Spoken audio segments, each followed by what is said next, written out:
الحمدللہ رب العالمین والصلاة والسلام علی سید المرسلین اما بعد فاعوذ باللہ من الشیطان الرجیم بسم اللہ الرحمن الرحیم. پڑھیے الصلاة والسلام علیک یا رسول اللہ وعلی آلک واصحابک یا حبیب اللہ. الصلاة والسلام علیک یا نبی اللہ وعلى آلك وأصحابك یا نور اللہ. درود پاک پڑھنے کے بے شمار فضائل و برکات ہیں. نبی پاک علیہ الصلوۃ والسلام فرماتے ہیں جس کا مضمون ہے جو جمعہ کے دن مجھ پر 200 مرتبہ درود پاک پڑھے اس کے 200 برس کے گناہ معاف کر دیے جاتے ہیں. ایک اور جگہ نبی پاک صلی اللہ علیہ وسلم کا فرمان ہے جس کا مضمون ہے اور دنوں کا درود فرشتے مجھ تک پہنچاتے ہیں اور جمعے کا دن پڑھا جانے والا درود بنفس نفیس میں خود سماعت کرتا ہوں. یعنی آقا براہ راست جمعے کا درود جو ہے وہ سماعت فرماتے ہیں. تو ہمیں چاہیے کہ جمعے کے دن کثرت کے ساتھ درود پاک پڑھیں, محبت کے ساتھ بآواز بلند درود پاک پڑھ لیں. صلو علی الحبیب صلی اللہ تعالی علیہ. جمعے کے دن پر ہی آج کچھ بات کرتے ہیں.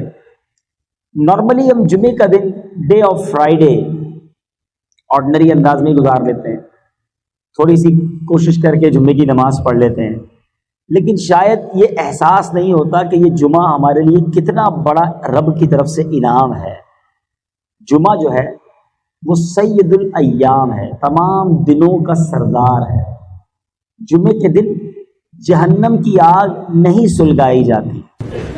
جمعہ کا جو دن ہوتا ہے اس کی رات کو دوزخ کے دروازے نہیں کھلتے. جمعے کے دن کو بروز قیامت دلہن کی طرح اٹھایا جائے گا. جو مسلمان جمعے کے روز انتقال کر جائے وہ شہید کا رتبہ پاتا ہے اور عذاب قبر سے محفوظ رہتا ہے.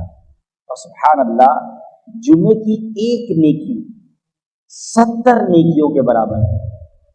اسی لیے جب جمعے کے دن حج آتا ہے نا تو اس کو حج اکبر کہتے ہیں, کیونکہ حج بھی 70 حج کے برابر ہو جاتا ہے. ایسی کوئی اسکیم آ جائے, ایسا کوئی معاملہ ہو جائے کہ یار فلاں دنوں کے لیے کوئی اسکیم ہے, یہ کام کرو گے تو پیسے ڈبل ہو جائیں گے. فلاں ملک میں ٹیکس کم ہو گیا ہے تو وہاں سے گاڑی منگوا لو. فلاں ملک میں نیا ماڈل آیا ہے تو ادھر کوشش کرو تو زیادہ پیسے بچ جائیں گے. ہم کاروبار میں جہاں جب پروفٹ نظر آتا ہے ادھر کوشش زیادہ کرتے ہیں. کئی کلومیٹر دور جا کر بھی اگر کسی اسٹور پر سیل لگی ہوئی ہو کہ 50% ڈسکاؤنٹ ملتا ہے تو ہم ادھر جا کے لیتے ہیں کہ یار فائدہ ہے. یعنی سیل لگا کر بہت سارے اسٹور والے سردیوں میں گرمیوں کا مال بیچ جاتے ہیں, گرمیوں میں سردیوں کا بیچ جاتے ہیں. ہم وہ بھی لے لیتے ہیں کہ چلو یار ابھی سردیاں نہیں آئیں لیکن سستا مل رہا ہے, جیکٹ لے لو سردیوں میں کام آئے گا.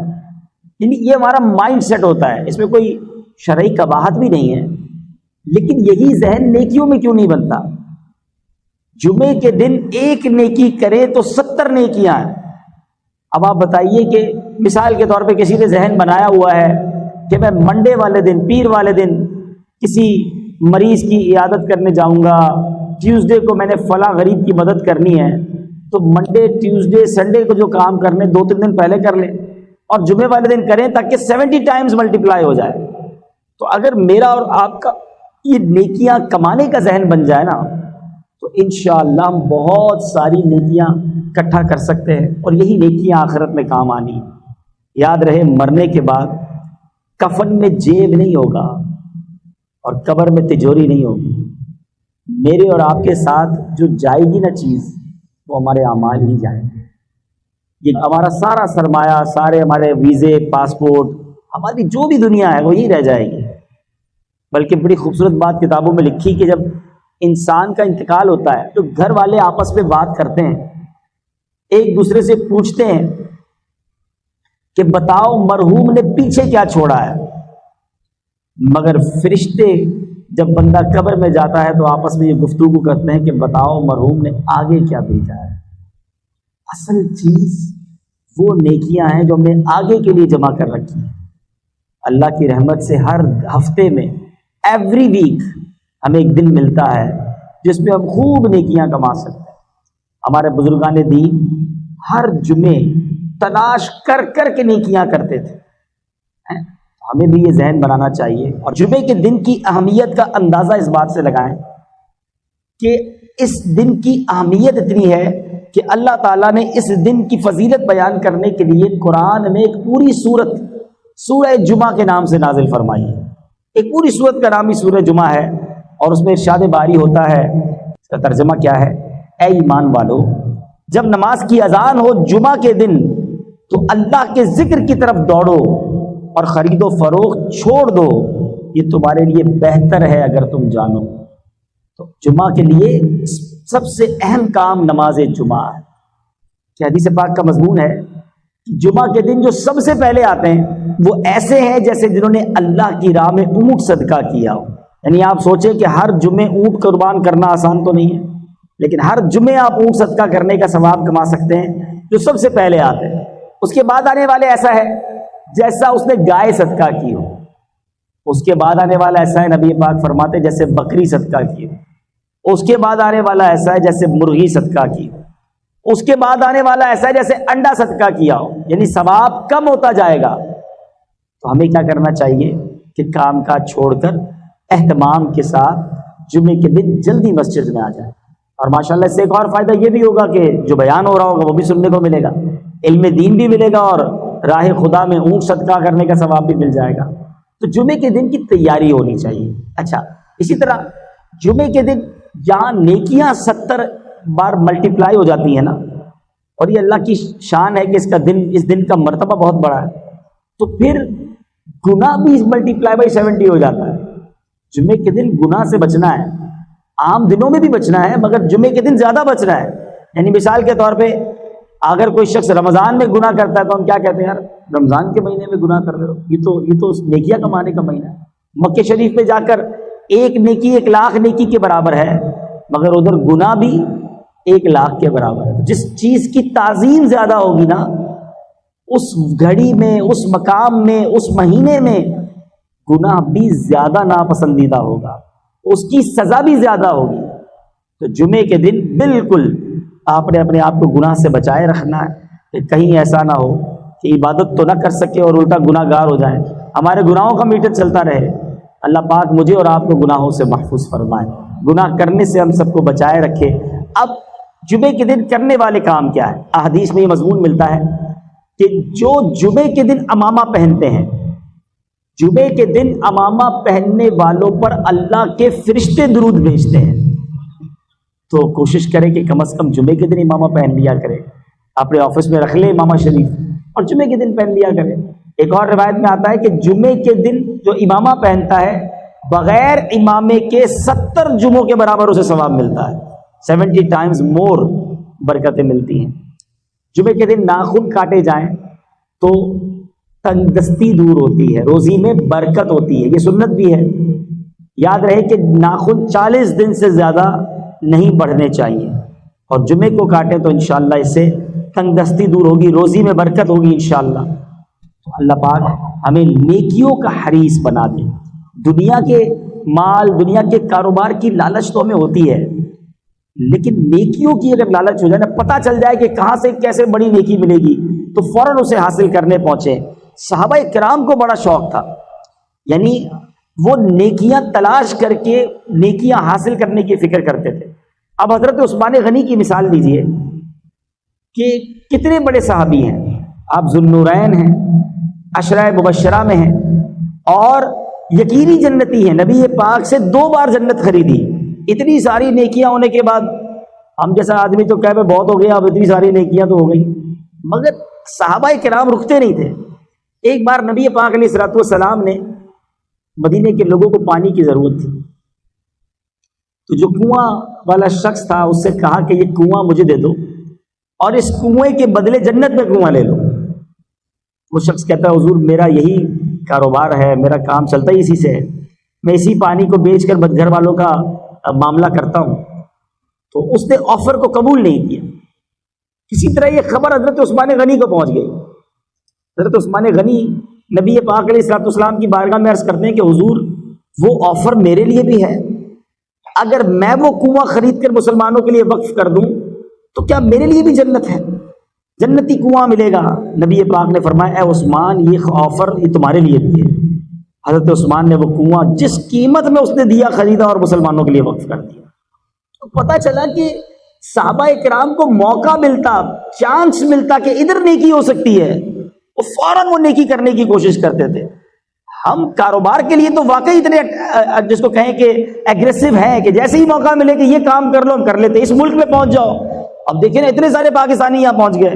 میں دنیا میں جدھر جاتا ہوں ایسے ایسے ممالک ہیں وہاں بھی لوگ پہنچے ہوئے، موقع ملا، چانس ملا، دنیا نظر آئی، پہنچ گئے. لیکن کیا بالکل اسی طرح ہم آخرت کے لیے، نیکیوں کے لیے وقت نکالتے ہیں؟ بلکہ یہاں تو حال یہ ہے کہ 5 وقت نماز پڑھنے کے لیے وقت نہیں نکال پاتے. یہ درست نہیں ہے، یہ زندگی کا انداز اچھا نہیں ہے. مرنے کے بعد ہمارے اعمال ہی ہمارے کام آئیں گے. اور آج میں یہ چاہ رہا تھا کہ چونکہ جمعے پر ہی بات ہو رہی ہے تو آج جمعے کے خطبے پر بھی کچھ بات کی جائے. جمعہ کے خطبے میں ہم ایک اعلان بار بار سنتے ہیں، الا لا ایمان لمن لا محبت له. کبھی میں آپ کو مشورہ بھی دوں گا کہ بچپن سے جمعے کا خطبہ ہم سن رہے ہیں، کئیوں کو تو یاد بھی ہو گیا ہوگا، مگر اس کا ترجمہ بھی تو کبھی پڑھ لیں کہ امام صاحب ہر جمعے خطبہ دیتے ہیں، اس میں کہتے کیا ہیں، فرماتے کیا ہیں، سناتے کیا ہیں. سنو اس کا مطلب کیا ہے. الا لا ایمان لمن لا محبت له، سن لو اس کا ایمان نہیں ہے جس کے دل میں نبی پاک کی محبت نہیں ہے. عشق رسول کے بغیر ایمان کمپلیٹ نہیں ہے. محمد کی محبت دین حق کی شرط اول ہے، اسی میں ہو اگر خامی تو سب کچھ نامکمل ہے. تو محبت رسول یہ ہمارے ایمان کی جان ہے. مگر اب سوال یہ ہے کہ محبت ہونی کتنی چاہیے؟ محبت تو بہت ساروں سے ہوتی ہے، ماں باپ سے بھی ہوتی ہے، بھائی بہنوں سے بھی ہوتی ہے، بچوں سے بھی ہوتی ہے، بچوں کی امی سے ہوتی ہے، دوستوں سے ہوتی ہے، کاروبار سے ہوتی ہے. تو پیارے آقا سے بھی ہوگی؟ نہیں جناب. کتنی ہونی چاہیے یہ بھی نبی پاک نے خود بیان کیا. بخاری شریف کی حدیث ہے، میرے آقا فرماتے ہیں لا یؤمن احدکم حتی اکون احب الیہ من والدہ وولدہ والناس اجمعین. میرے آقا فرماتے تم میں سے کوئی اس وقت تک کامل مومن نہیں ہو سکتا جب تک میں اس کے نزدیک اس کی اولاد، اس کے والد اور تمام لوگوں سے زیادہ محبوب نہ ہو جاؤں. ٹاپ آف دا لسٹ، سب سے زیادہ نبی پاک سے محبت کرنی ہے. اور یہ ایمان کا تقاضا ہے. تم میں سے کوئی اس وقت تک کامل مومن نہیں ہو سکتا. تو یہ میلاد کا مہینہ پیارے آقا سے کنیکشن مزید مضبوط کرنے کا مہینہ ہے. لیکن اب سوال یہ ہے کہ ہم ہو سکتا ہے سارے لوگ کہیں کہ بھائی ہمیں بھی نبی پاک سے سب سے زیادہ محبت ہے. اگر یہ بات آپ کہتے ہیں، یہ دعویٰ آپ کرتے ہیں تو دلیل ہے کہ نہیں؟ کیونکہ صرف زبانی کہنے سے تو نہیں ہوگا نا. اگر واقعی کسی کو نبی پاک سے سب چیزوں سے زیادہ محبت ہے تو پھر پیارے آقا کی سنتوں پر عمل کہاں ہے؟ نبی پاک فرماتے جس نے میری سنت سے محبت کی اس نے مجھ سے محبت کی، اور جس نے مجھ سے محبت کی وہ میرے ساتھ جنت میں جائے گا. تو سنت کی اہمیت کتنی زیادہ ہے. اس کو میں آپ کو دنیاوی مثال کے ذریعے سمجھاؤں کہ اگر کوئی بیٹا آپ کو ملے، کوئی بچہ ملے اور وہ آپ کو کہے میں اپنے والد صاحب سے بڑی محبت کرتا ہوں، میں اپنے والد صاحب کا دیوانہ ہوں، اپنے والد صاحب پر میری جان قربان. آپ کہیں یار کمال ہے، ماشاءاللہ اپنے ابو سے کتنی محبت کرتا ہے. تھوڑے دنوں بعد اس کے والد صاحب سے ملاقات ہو اور آپ والد صاحب سے کہیں کہ آپ کا بیٹا آپ سے بڑی محبت کرتا ہے، آپ کی بڑی رسپیکٹ کرتا ہے، تو والد صاحب کہیں ایک نمبر کا جھوٹا ہے، میری تو ایک بھی بات نہیں مانتا. تو آپ کیا کہیں گے؟ یار کمال ہے، میرے سامنے تو اتنی باتیں کر رہا تھا کہ ابو میرا سب کچھ، میرے والد ہیں اور میری جان میرے والد پر قربان، والد کہہ رہا ہے میری ایک بات نہیں مانتا. تو آپ کیا کہیں گے کہ جھوٹا دعویٰ تھا. اب اپنے بارے میں ہم سارے چیک کریں. ایک طرف تو ہمارا دعویٰ یہ ہے کہ نبی پاک پر ہماری جانیں قربان، ہم پیارے آقا کے بڑے عاشق ہیں. تو یہ عشق رسول نظر کیوں نہیں آتا؟ نہ چہرے پہ نظر آتا ہے، نہ لباس میں نظر آتا ہے، نہ باتوں میں نظر آتا ہے، نہ کاروبار میں نظر آتا ہے. کیا نبی پاک کا عاشق جھوٹ بول سکتا ہے؟ کیا نبی پاک کا امتی کسی کو دھوکہ دے سکتا ہے؟ نبی پاک فرمائے من غش فلیس منا، دھوکہ دینے والا ہم میں سے نہیں. پھر کیسا عشق رسول ہے کہ مسلمان بھی کہلاتا ہے دھوکہ بھی دیتا ہے، مسلمان بھی کہلاتا ہے گندی بری باتیں بھی کرتا ہے، مسلمان بھی کہلاتا ہے حرام بھی کماتا ہے، اپنے آپ کو نبی پاک کا عاشق بھی کہتا ہے اور بے حیائی کے کام بھی کرتا ہے، شرابی دوست بنائے ہوئے ہیں، معاذ اللہ خود بھی شراب کے اڈوں پہ جاتا ہے. تو خود سوچیے آپ کہ یہ عشق رسول نہیں ہے. عشق رسول یہ ہے کہ مجھے بتانا نہ پڑے میں مسلمان ہوں، میں نبی پاک کا امتی ہوں، مجھے دیکھ کر پتہ چل جائے کہ یہ کس کا غلام جا رہا ہے۔ شاعر لکھتے ہیں نا، فنا اتنا تو ہو جاؤں میں تیری ذات عالی میں، آقا جو مجھ کو دیکھ لے اس کو تیرا دیدار ہو جائے، ہمیں دیکھ کر پتہ چل جائے یہ کس کا امتی ہے، یہ کس کا غلام ہے۔ یقین کریں میٹھے اسلامی بھائیوں، اگر ہم نبی پاک کی عشق والی زندگی گزاریں اور صحیح اسلام کی تعلیمات والی زندگی گزاریں تو دنیا بھی اچھی ہو جانی ہے، آخرت بھی اچھی ہو جانی ہے۔ آج مسلمان کہلانے والے کو قرآن پڑھنا نہیں آتا، نبی پاک کا امتی تو کہلاتا ہے، مگر آقا کے قلب اطہر پر جو قرآن نازل ہوا، اور یاد رہے پیارے آقا پر کہ بہت سارے معجزات ہیں، مگر جس معجزے کو اعظم المعجزات کہا گیا، بگیسٹ میریکل کہا گیا، وہ قرآن مجید فرقان حمید ہے۔ مگر قرآن پڑھنا بہت بڑی تعداد میں مسلمانوں کو نہیں آتا، کھولتے بھی نہیں ہے قرآن۔ میں آپ سے اگر سوال کروں کہ آپ نے یہ بتائیے کہ فیس بک کب آن کیا تھا، آپ کہیں گے بھی مسجد میں آنے سے پہلے ہی آن کیا تھا۔ اچھا واٹس ایپ، وہ تو ہو سکتا ہے مسجد میں بھی چیک کیا ہوگا۔ تو کئی سافٹ ویئر ہم روزانہ کئی بار آن لائن کرتے ہیں، اور میں یہ پوچھوں کہ بتائیں قرآن کب کھولا تھا، جواب آئے گا پچھلے رمضانوں میں۔ اب کب آن لائن کریں گے؟ اگلے رمضانوں میں۔ ہم قرآن سے کتنا دور ہو گئے۔ اور ایک سچ بات بتاؤں، جب قبر میں جائیں گے نا، یہ سارے سافٹ ویئر آف لائن ہو جائیں گے، قرآن قبر میں بھی آن لائن ہو جائے گا۔ تو اس چیز کو تھامو نا جو قبر میں بھی کام آنی ہے۔ مگر قرآن سے ہم دور ہیں۔ کئی لوگ ملتے مجھے کہتے سکون نہیں ملتا، دلی سکون چاہیے، کوئی وظیفہ بتائیں۔ کسی اور سے وظیفہ کیوں لیں، قرآن سے ہی معلوم کر لیتے ہیں۔ اے رب کے کلام ہمیں بتا کہ ہمیں دل کا سکون کہاں سے ملے گا۔ اللہ کریم قرآن میں فرماتا ہے، الا بذکر اللہ تطمئن القلوب، بے شک اللہ کے ذکر میں دلوں کا چین ہے۔ شراب پینے میں چین نہیں ہے، بے حیائی اور بدکاریوں میں سکون نہیں ملے گا، فلموں ڈراموں گانوں باجوں میں سکون نہیں ملے گا۔ اگر واقعی قلبی سکون چاہیے تو وہ اللہ کے ذکر میں ملے گا، اللہ کی یاد میں ملے گا۔ اللہ پاک ہم سب کو ساری زندگی پیارے آقا کی محبت میں گزارنا نصیب فرمائے، ان کی سنتوں پر عمل کر کے گزارنا نصیب فرمائے، ساری نمازیں پابندی سے پڑھنا نصیب فرمائے۔ آمین بجاہ النبی الامین صلی اللہ تعالی علیہ